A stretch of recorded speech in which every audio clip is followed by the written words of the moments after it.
बघा, शिवसेना शिंदेसाहेबांच्या पार्टीमध्ये काय चाललं आहे ह्याच्यात मला पडायचं नाही.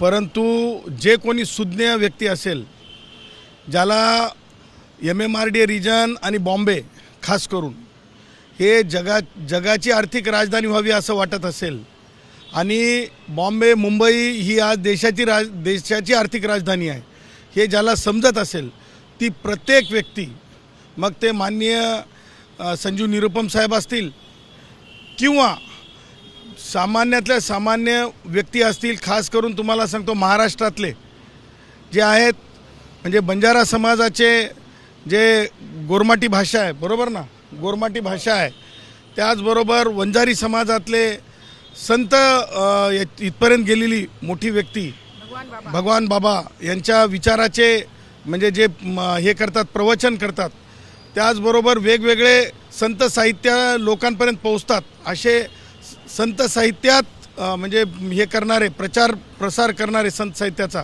ते देखील म्हणत आहेत की अशा प्रकारची सक्ती होऊ शकत नाही. कारण संत साहित्यामध्ये सुद्धा आहे की शिक्षण देण्यासाठी शिकारे म्हणण्यासाठी एक गोडवा लागतो.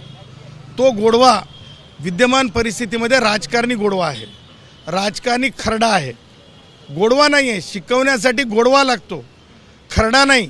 खरडा म्हणाल तर तुमच्या व्ह्युअर्सला आणि माझ्या चाहत्यांनाही माहीत आहे, आमच्या चाहत्यांना माहीत आहे, पण तुमच्या काही व्ह्युअर्सला माहीत आहे.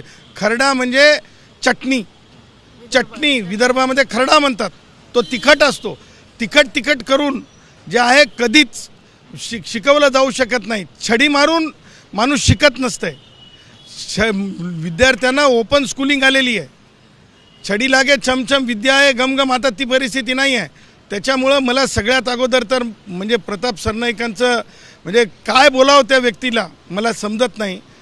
जे काम शालेय शिक्षण विभागाचं आहे, शालेय शिक्षण मंत्री तर नाहीत ना प्रताप सरनाईक, ते मला वाटतं की परिवहन खातं म्हणून ते काय करत बसलेत. एवढे कन्फ्यूज काय कारण आहे एवढं कन्फ्यूज होण्याचं. आणि ज्या गोष्टी मी तुम्हाला सांगितल्या आता उदाहरण देऊन, आता मला सांगा साहित्यिक मोठे की प्रवचन देणारे म्हणजे संत साहित्यावर प्रवचन देणारी व्यक्ती मोठी.